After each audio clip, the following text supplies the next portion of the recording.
मेरा नाम शालिनी है और मेरा संबंध एक सीतापुर गांव से है। मेरी यह कहानी आपके रोंगटे खड़े कर देगी कि किस तरह मेरे दादा गांव की लड़कियों के बाल काटने के नाम पर आधी रात को उनके साथ छत पर जाते थे। जब सच्चाई खुलकर मेरे सामने आई तो मेरी आत्मा कांप गई थी, क्योंकि सच्चाई उससे कहीं ज़्यादा भयानक थी जो साफ नजर आ रही थी।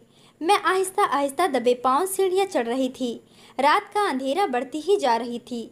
सिर्फ छत से टिमटिमाती रोशनी नजर आ रही थी। आज की रात मुझे मौका मिल गया था कि मैं अपनी जिज्ञासा को दूर कर सकती थी और यह जान सकती थी कि आखिर दादा आधी रात को छत पर करते क्या हैं। हर बार दादी की पहरेदारी इतनी सख्त हुआ करती थी कि मैं चाहकर भी सीढ़ियों की तरफ जा नहीं पाती थी। और कभी कभी तो मुझे दादी पर हैरत होती थी कि कैसे वह दादा को किसी भी कुंवारी लड़की के साथ रात की तन्हाई में अकेले छोड़ सकती है। लेकिन आज की रात दादी पता नहीं कहाँ गई थी, पर मैं आसानी से सीढ़ियों तक पहुँच गई थी। मेरे दादा कुछ देर पहले ही गांव की नई बालिग होने वाली लड़की मीना को लेकर छत पर चले गए थे, और जब वह पूरे 1 घंटे से पहले नीचे नहीं आने वाले थे, उस 1 घंटे में दादा लड़की के साथ क्या करते थे और छत पर क्या क्या होता था, यही सब जानने की मुझे जिज्ञासा थी। कहने को तो मेरे दादा के पास पैसे की कोई कमी नहीं थी, लेकिन उनका काम और काम करने का तरीका मेरे लिए बहुत ही हैरान कर देने वाला था।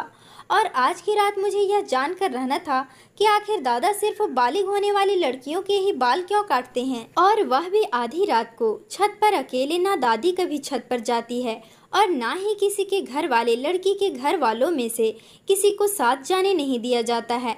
मैं आधी सीढ़ियाँ चढ़ चुकी थी और इस रात से पर्दा उठने ही वाला था कि दादा मीना के साथ क्या करने वाले हैं कि पीछे से मेरी दादी के घर आने की आवाज़ ने मुझे सीढ़ियों से उतरने पर मजबूर कर दिया था। हमेशा डरी सहमी और धीमे लहजे में बात करने वाली दादी, पहली बार मैंने ऐसी आवाज़ सुनी थी कि मेरी जान निकल गई थी। जैसे ही मैंने पलटकर देखा तो वह मेरे सर पर आ पहुंची थी, पर मेरा हाथ पकड़कर वो मुझे सीढ़ियों से खींचकर नीचे ले आई थी। उनका अंदाजा ऐसा था जैसे वह मुझे कच्चा चबाकर खा जाएगी।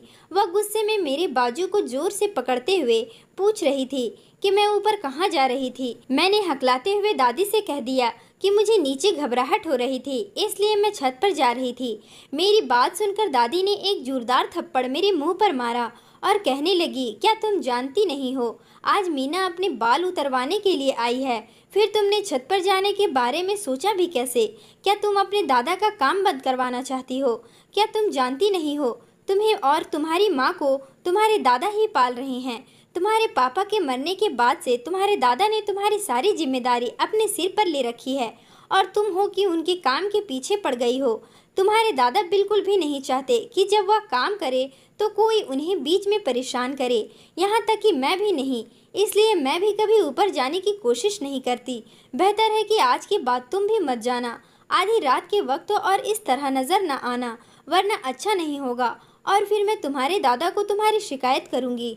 दादी की बात सुनकर मैं बहुत ज़्यादा डर गई थी, क्योंकि दादा से तो वैसे ही मुझे डर लगता था और फिर उनकी अजीबोगरीब करतूत की वजह से भी मैं बहुत ज़्यादा परेशान रहती थी। अगर ऐसे में दादी उनसे मेरी किसी तरह की कोई शिकायत करती तो मेरे लिए और परेशानियां खड़ी हो जाती। मैंने फ़ौरन ही दादी से माफ़ी मांगी और कहा कि आज के बाद मैं कभी ऐसी गलती नहीं करूँगी।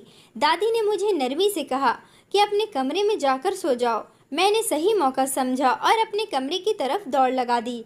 कमरे में आकर भी मेरे दिमाग में यही बात घूम रही थी, क्या फिर दादा को बाल उतारते वक्त इतनी तन्हाई की भी क्या ज़रूरत थी कि वह किसी तीसरे की दखल बर्दाश्त नहीं कर सकते थे, जबकि गांव का दूसरा बाल काटने वाला जो है वह बीच चौराहे पर अपनी कुर्सी डालकर बैठा रहता है और आधे गाँव के बीच लोगों के बाल काटता था। उसे तो ना ही किसी तरह की तन्हाई की ज़रूरत थी और ना ही किसी के आने जाने से कोई परेशानी थी। लेकिन मेरे दादा तो अलग ही तरह के नाई थे।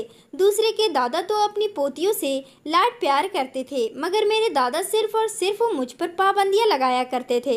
हर बात पर बस यही कहते कि अब तेरा बाप मौजूद नहीं है तो इसलिए तू मेरी जिम्मेदारी है। मैं सिर्फ 12 साल की थी और इतनी कम उम्र में भी मेरे दादा मुझ पर ऐसे रोक टोक करते थे जैसे कि मैं कोई जवान लड़की हूँ और ना ही मैं उनकी अनुमति के बगैर घर से बाहर निकल सकती थी और ना ही किसी के घर जाने के बारे में सोच सकती थी। मुझे स्कूल से लाने ले जाने का काम भी दादा खुद ही किया करते थे। कभी कभी तो मुझे दादा पर इतना गुस्सा आता कि मेरा दिल चाहता कि किसी तरह मैं उनसे अपनी जान छुड़ा लूं, लेकिन दादा से तो मेरी जान भी नहीं छूट सकती थी, क्योंकि उनका नाई का काम था ही इतना कि कभी कभार महीने में एक बार बाल काटा करते थे, और वह भी हमारे ही घर की छत पर।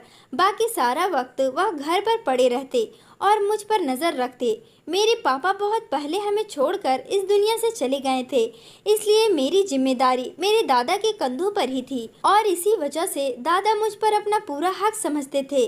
दादा की शादी का 50 साल होने वाले थे, लेकिन पता नहीं क्यों दादी इतनी डरी सहमी सी नजर आती थी, जैसे उन्हें किसी बात का कोई डर हो। जबकि मेरी माँ बहुत ही हंसने बोलने वाली औरत थी और दादा के साथ भी बिल्कुल नॉर्मल रहती थी। ना ही उन्हें दादा से डर लगता था और ना ही वह दादा से झिझकती थी, जबकि दादा के आगे तो दादी की जान निकलती थी। दादा से नज़र मिलाकर बात तक नहीं कर सकती थी, बल्कि खामोशी से उनके हर हुक्म के आगे सर झुका देती थी। जो भी था, मुझे अपने दादा एक आंख नहीं भाते थे, क्योंकि उनकी वजह से मेरा बचपन भी जवान लड़कियों की तरह गुजर रहा था।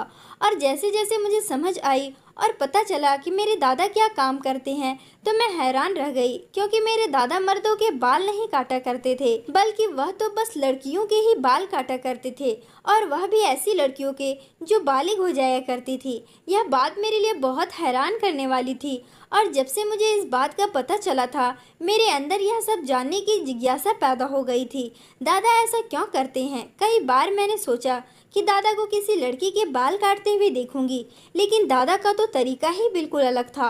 वह आधी रात को बालिग लड़की को घर बुलाते हैं और उसे अपने साथ छत पर ले जाते और वहां ले जाकर उसके बाद बाल काटते थे। सारे गांव में यह मशहूर था कि दादा जिस भी लड़की के बाल काटते हैं, उसकी जवानी बहुत खूबसूरत होती है और उसके नसीब जाग जाते हैं, क्योंकि उस लड़की की शादी किसी बहुत ही अच्छी जगह पर हो जाती है। इसलिए लोग खुशी खुशी अपनी जवान लड़कियों को दादा के पास बाल कटवाने के लिए भेजा करते थे, ताकि उनकी बेटियों की किस्मत बदल जाए। लेकिन यह बात मेरी समझ से बाहर थी कि दादा से बाल कटवाने से किसी लड़की के नसीब कैसे बदल सकते हैं, और वह भी आधी रात को। अकेले में कई बार मैंने इस हकीकत को जानने की कोशिश की कि दादा लड़की के बाल किस तरह काटते हैं और आधी रात को छत पर ही क्यों ले जाते हैं, लेकिन कभी भी मुझे यह जानने का मौका नहीं मिला, क्योंकि जब भी दादा किसी लड़की के बाल काटने के लिए छत पर ले जाते, तो दादी सीढ़ियों पर पहरेदारी करना शुरू कर दी थी और किसी को छत पर न जाने देती। मेरी सहेली रीता बालिग हुई तो गांव की दूसरी लड़कियों की तरह उसे भी दादा के पास लाया गया। मैं यह सोचकर खुश हो गई कि चलो रीता से अगली सुबह इस बारे में बात करूंगी, तो मुझे पता चलेगा कि दादा ने उसे छत पर ले जाकर उसके बाल कैसे काटे। लेकिन अगले दिन जब वह स्कूल आई तो बिल्कुल खामोश थी। मेरे सवाल करने पर भी उसने कोई जवाब न दिया, बल्कि सारा वक्त गायब दिमागी से क्लास में बैठी रही। मैं हैरान थी कि इतनी शरारती और चुलबुली रीता को अचानक से क्या हो गया है।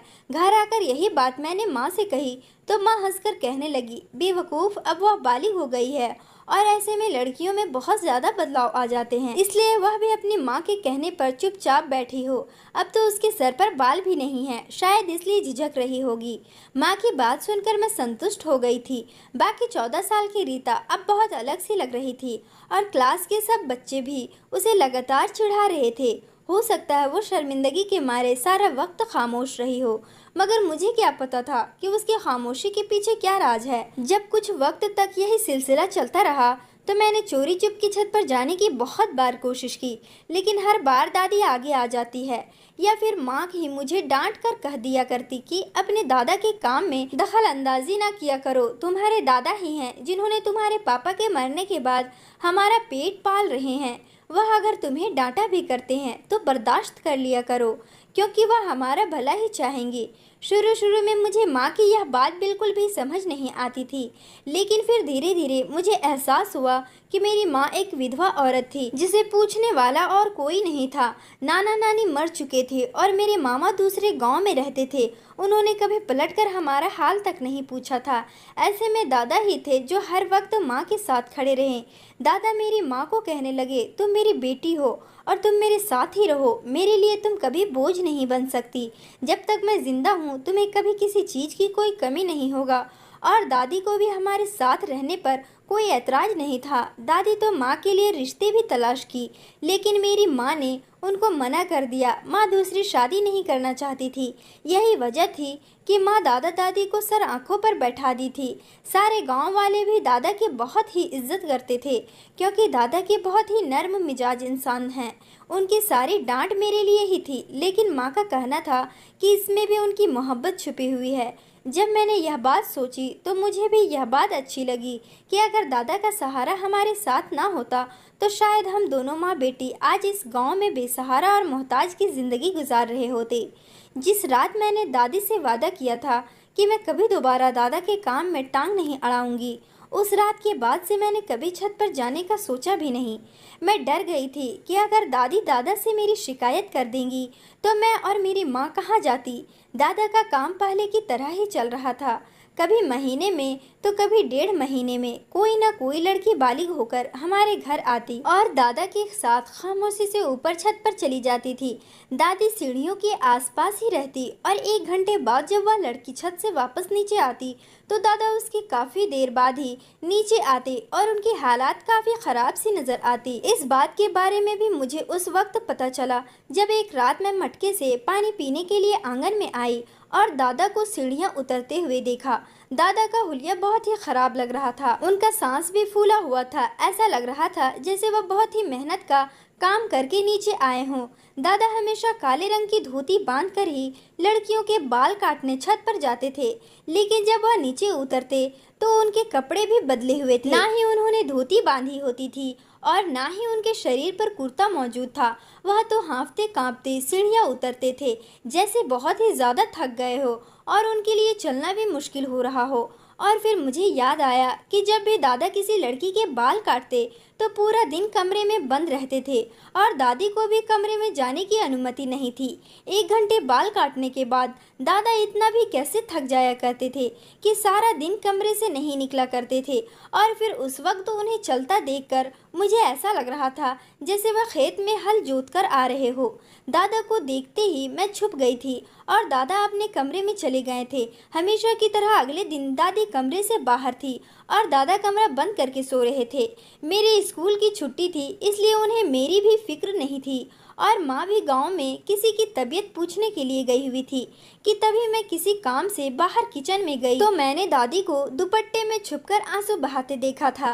पहली बार जब मैंने दादी को इस तरह रोते हुए देखा था, मैं फौरन भागकर दादी के पास गई और पूछा कि क्या हुआ है दादी, आप क्यों रो रही हैं। मेरी बात सुनकर दादी ने जल्दी से अपने आंसू दुपट्टे के पल्लू से साफ कर दिया और कहने लगी, नहीं पगली, मैं कहाँ रो रही हूँ, तुम बताओ तुम्हें क्या चाहिए। मैं अच्छी तरह जानती थी कि दादी रो रही थी और इसी बात ने मुझे न सिर्फ दुखी कर दिया था बल्कि मैं बहुत ज़्यादा परेशान भी हो गई थी। ऐसी कौन सी बात है जिसकी वजह से दादा से छुप छुप कर रोना पड़ रहा है। मुझे दादा से और नफरत का एहसास हो रहा था कि शायद ये दादा ही थे जिनकी वजह से दादी छुप छुप कर आंसू बहा रही थी। उस दिन के बाद से मैं दादा दादी पर नजर रखने लगी थी। जब भी दादा किसी लड़की के बाल काटकर सीढ़ियाँ उतर कर नीचे आते, उनके चेहरे पर थकान के असर साफ दिखाई देते और अगले सारे दिन मेरी दादी मुझे छुप छुप कर रोती हुई नजर आती। और फिर मेरी जिंदगी में भी वह दिन आ गया जब मैं भी जवान हो गई। उस दिन मेरी माँ ने मेरा माथा चूमा और कहने लगी, मैं चाहती हूँ गांव की सभी लड़कियों की तरह तेरे दादा के हाथों तेरी किस्मत भी चमक जाए। माँ की बात सुनते ही मेरी जान निकल गई। क्या माँ मुझे भी बाल कटवाने के लिए दादा के हवाले करने जा रही थी। मैं यह सोचकर ही परेशान थी कि गांव की दूसरी लड़कियों की तरह मुझे भी सबके मजाक का निशाना बनना पड़ेगा। मैंने माँ के आगे हाथ जोड़ दी और माँ से कहा कि मैं किसी भी हाल में बाल नहीं उतरवाना चाहती हूँ। मेरा इनकार सुनकर माँ ने जोर से कहा कि क्या तुम नहीं जानती कि तेरे दादा की वजह से कैसे गांव की लड़कियों की किस्मत बदल जाती है, जिसके बाल भी आज तक तेरे दादा ने काटे हैं। कुछ ही दिनों में उनकी शादी बहुत धूमधाम से और बहुत ही अच्छी जगह पर हुई है। ऐसे ही तो गांव वाले अपनी बेटियां तेरे दादा के हवाले करके नहीं कर जाते। जब वह तेरे दादा के इस काम से कितना फ़ायदा उठा सकते हैं, तो फिर हम घर वाले क्यों नहीं। मेरी लाख मना करने के बावजूद भी माँ ने दादा को बुलाया और दादा से कहा कि आज की रात आपको अपनी पोती के बाल उतारने हैं। यह सुनकर दादा के चेहरे का रंग फीका पड़ गया और कहने लगे कि क्या अपनी शालिनी भी बालिग हो गई है। माँ ने मुस्कुराकर कहा कि हाँ, अब शालिनी की बारी है कि हम इसकी धूमधाम से किसी अच्छी जगह शादी करें, और अगर इसके बालों पर आपका हाथ लग गया तो गांव की दूसरी लड़कियों की तरह इसकी किस्मत चमक उठेगी। यह कहकर माँ ने मुझे दादा के साथ छत पर भेज दिया। छत पर जाते ही मैंने दादा से मिन्नत की कि वह मेरे बाल ना काटे, क्योंकि मैं गंजा नजर नहीं आना चाहती थी। कुछ देर बाद दादा अपनी धोती बांधे मेरे आगे बैठे। उसके बाद दादा मेरे करीब आए तो मेरी जान निकल गई, और फिर जैसे ही दादा ने मेरे सर पर हाथ रखा तो मेरी आंखों से आंसू बहने लगे। दादा ने मुझे अपने करीब किया और अपने सीने से लगाया। मुझे ऐसा लगा जैसे मेरा दम घुट जाएगा, क्योंकि दादा ने मुझे बहुत मजबूती से पकड़ा हुआ था। और फिर मुझे महसूस हुआ कि दादा के गरम गरम आंसू मेरे गालों पर गिर रहे थे। मैं हैरान हो गई कि दादा क्यों रो रहे हैं। काफ़ी देर बाद जब दादा ने मुझे खुद से अलग किया तो उनकी आंखें लाल हो चुकी थी और आंसुओं से उनका चेहरा भीगा हुआ था। और फिर दादा की बात ने मेरे होश उड़ा दिए। दादा रोते हुए कहने लगे, शालिनी, मैं तेरा बाल नहीं काट सकता, मैं तेरे साथ कुछ गलत नहीं कर सकता। तुम मेरे बेटे की निशानी हो और तेरी चाहत मेरे घर की छत है। दादा की बात मुझे बिल्कुल भी समझ नहीं आई थी, लेकिन दादाजी के शब्दों ने मुझे चौंकने पर मजबूर कर दिया था। मैंने दादा से कहा कि आखिर आप कहना क्या चाहते हैं। दादा ने कहा, तुम वापस अपनी माँ के पास चली जाओ और उनसे कहना कि दादा तेरे बाल नहीं काट सकते। मैं उल्टे कदमों सीढ़ियाँ उतरकर माँ के पास चली आई और माँ को सब कुछ बता दिया। यह सुनकर माँ दादा के कमरे की तरफ चल दी। मैं भी माँ के साथ ही थी। जब हम कमरे में गए तो दादा दादी के कदमों में बैठकर रो रहे थे और दादी से माफ़ी मांग रहे थे। दादी भी सिसक सिसक कर रो रही थी। यह सब देखकर माँ भी परेशान हो गई और उन दोनों से पूछा कि आखिर मामला क्या है, मुझे भी तो कुछ पता चले। काफ़ी देर आंसू बहाने के बाद दादा ने एक ऐसा राज हमारे सामने खोला जिसे सुनकर हमारी आत्मा तक कांप उठी। ये कैसे मुमकिन था कि मेरे दादा ऐसा कोई काम करते थे जिसके बारे में सोचा भी नहीं जा सकता था। दादा ने रोते हुए बताया कि आज से कई साल पहले की बात है। दादा गांव के चौधरी के खास नाई थे और वह सिर्फ चौधरी साहब के ही बाल काटा करते थे। गांव के चौधरी अय्याश तरह के आदमी थे और उनकी फितरत दादा को बिल्कुल पसंद नहीं थी, लेकिन दादा की मजबूरी थी कि उन्हें यह नौकरी करनी पड़ रही थी। और फिर एक दिन गांव के चौधरी ने दादा को अपनी नौकरी से निकालकर एक नया काम सौंप दिया कि चौधरी ने सारे गांव में यह बात मशहूर कर दी कि दादा के हाथ में बहुत जादू है और वह जिसके भी बाल काटते हैं उसकी किस्मत संवर जाती है। यहाँ तक कि गांव के चौधरी की ज़मीनें भी फलने फूलने लगी है, और यह इसलिए ही हुआ है क्योंकि दादा उसके बालों पर हाथ लगाते हैं। सारे ही गांव वाले अनपढ़ और सीधे साधे लोग थे।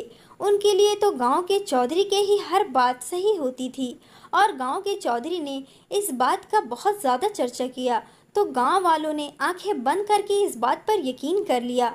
और फिर चौधरी साहब ने अपने खास नौकरी के जरिए यह बात भी फैला दी कि अगर मैं किसी बालिग लड़की के बाल उतारूंगा तो उसकी किस्मत बदल जाएगी और उसकी शादी बहुत अच्छी जगह होगी। मुझे समझ नहीं आ रहा था कि चौधरी साहब ने यह सब क्यों किया है। चौधरी साहब ने मुझे लाखों रुपए देने का वादा किया था और कहा था कि मुझे बस इस गांव के जवान होने वाली लड़कियों के बाल उतारने हैं। मुझे लगा कि इसमें कोई गलत बात नहीं होगी, और फिर जब गांव वाले यह सोचकर मेरे पास अपनी नाई बालिग बेटियों को मेरे पास लाने लगे तो उनकी किस्मत बदलने लगी, तो मैं भी खुशी खुशी रात के अंधेरे में उनके बाल उतार दिया करता और बदले में चौधरी साहब मुझे हज़ारों रुपए दे देते। कई सालों तक यह सिलसिला इसी तरह चलता रहा। फिर जब मेरी शादी तुम्हारी दादी से हुई तो पहली रात मेरे सामने यह राज खुला कि मैं जिन लड़कियों के बाल काटता हूँ उनके साथ चौधरी साहब क्या खेल खेलते हैं, और यह जानकर मेरे भी रोंगटे खड़े हो गए थे।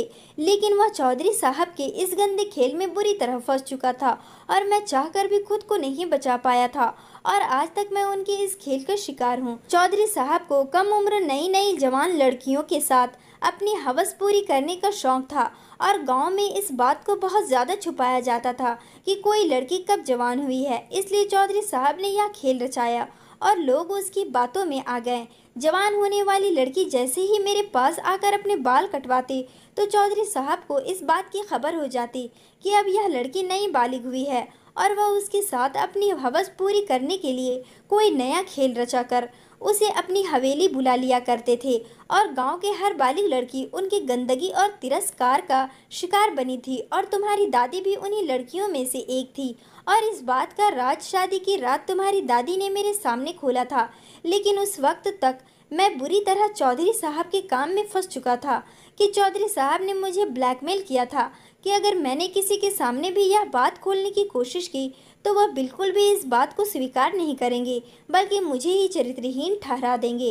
इस डर से मैंने ना ही कभी चौधरी साहब का काम छोड़ा और ना ही कभी तुम्हें अकेले घर से बाहर जाने की अनुमति दी, क्योंकि मैं जानता था कि उनकी नज़र कितनी गंदी और ख़राब है। तुम्हारी दादी बहुत अच्छी तरह जानती थी कि जिन लड़कियों के बाल मैं काटता हूँ उनके साथ चौधरी साहब क्या करते हैं, इसलिए वह छुप छुप कर रोया करती और मैं खुद भी कई घंटे रोने के बाद ही नीचे आता था, क्योंकि मैं इस गंदे काम में शामिल नहीं होना चाहता था।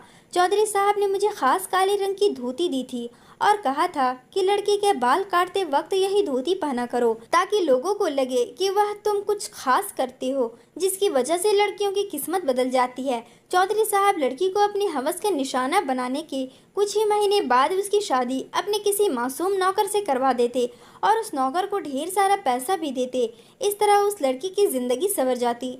चौधरी साहब के पास पैसे की कोई कमी नहीं थी, इसलिए अपनी अय्याशी पर आंख बंद करके पैसा लुटा रहे थे और मैं उनके हाथों की कठपुतली बन चुका था। लेकिन मैं तुम्हारे बाल काटकर चौधरी साहब को यह खबर नहीं पहुंचाना चाहता था कि तुम भी जवान हो चुकी हो, क्योंकि मैं जानता हूँ कि किस तरह तुम भी उनके जुल्म से नहीं बच पाओगी।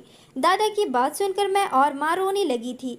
हमें तो इस चीज़ की कुछ खबर ही नहीं थी। माँ दूसरे गांव से शादी होकर यहाँ आई थी, इसलिए उन्हें भी चौधरी साहब के बारे में कुछ पता नहीं था। मुझे तो दादा के अपने ऊपर नज़र रखना और उनका हमेशा पाबंदियाँ लगाना हमेशा बुरा लगता था। लेकिन अब मैं सोच रही थी कि दादा मुझसे कितनी मोहब्बत करते थे कि जो मुझे चौधरी साहब से बचाने के लिए इस कदर कोशिश करते रहे थे। दादा ने हमसे वादा किया कि वह मेरी इज्जत पर आंच नहीं आने देंगे और ना ही आइंदा गांव की दूसरी लड़कियों की बर्बादी का जरिया बनेंगे।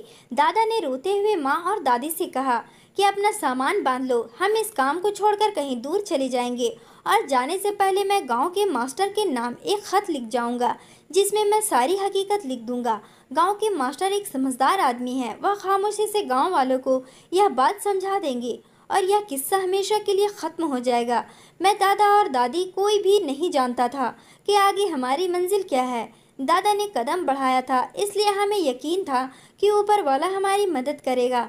दादा ने गांव के मास्टर के नाम पर एक लंबा सा खत लिखा था जिसमें उन्होंने हर एक बात साफ साफ लिख दी थी ताकि हमारे जाने के बाद कोई गांव वाला चौधरी साहब की बातों में ना आ सके। फिर कोई लड़की बाल कटवाकर या किसी और तरीके से चौधरी साहब तक यह खबर न पहुंचाए कि वह अब जवान और बालिग हो चुकी है और उनकी हवस का निशाना बनने के लिए तैयार है। मुझे आज भी अच्छी तरह से यह बात याद है कि जब भी कोई लड़की बालिग होने के बाद गंजा होती और फिर कुछ दिनों के बाद स्कूल आती तो वह किस कदर डरी सहमी और खामोश होती थी। मुझे हमेशा से यूं ही लगता था कि यह सब इसलिए है क्योंकि वह गंजा होकर आए हैं और अपने इसे गंजेपन की वजह से परेशान हैं। लेकिन यह राज तो अब खुला था कि वह चौधरी साहब की हवस का निशाना बनकर आई थी और मेरे दादा जिन्हें मैं बहुत ही गलत समझती थी, दरअसल वो खुद भी एक तकलीफ का शिकार थे। और जब हम यह गाँव छोड़कर जा रहे थे तो मेरे दादा के चेहरे पर सुकून ही सुकून था। आज भी अक्सर गांव में ऐसे बहुत से चौधरी और गधेरी मौजूद हैं जो इस तरह की हरकतों में शामिल हैं और सीधे साधे गांव वाले उनकी घटिया इरादा और उनकी करतूत नहीं जानते हैं। शहरी लोगों को चाहिए कि वह देहातों में पढ़ाई और शोर के सिलसिले को आगे बढ़ाए ताकि सीधे साधे और भोले भाले गाँव वाले ऐसी घटिया सोच के लोगों से खुद को बचा सके। दोस्तों, उम्मीद करती हूँ आपको हमारी कहानी पसंद आई होगी। मिलते हैं अगली कहानी में।